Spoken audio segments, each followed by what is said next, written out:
Қайырлы күн достар, менің каналыма қош келдіңіздер. Мен сіздерге бүгін осындай өте дәмді люлей кебабтың жасалу жолымен бөлісетін боламын. Менің каналыма тіркеліп, видеоны соңына дейін көріңіздер. Ең алдымен менде сиырдың еті, фаршы.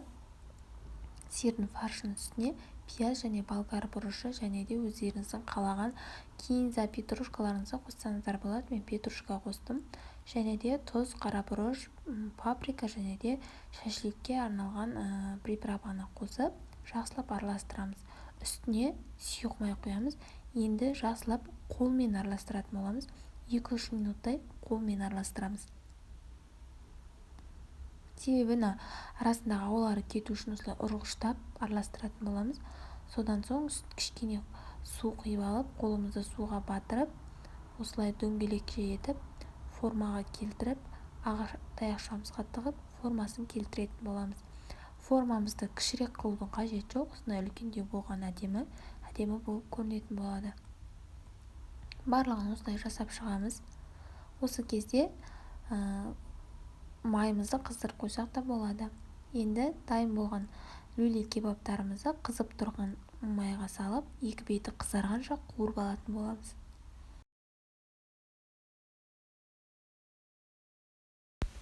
Екі беті қызарғанша қуырып алдық мінекей. Енді барлығын осылай қуырып аламыз. Және де енді картоптарымызды дайындайтын боламыз. Картоптарымызды жуып, тазалап, екіге бөліп, үстіне тұз және паприка өздеріңіздің қалаған дәмдеуіштеріңізді қоссаңыздар болады. Енді қызып тұрған майымызға салып, екі беті қызарғанша жақсылап қуырып алатын боламыз.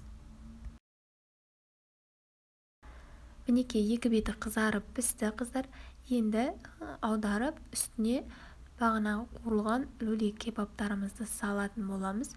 Люлей кебаптарымызды салып, үстіне 1 стакандай су құятын боламыз.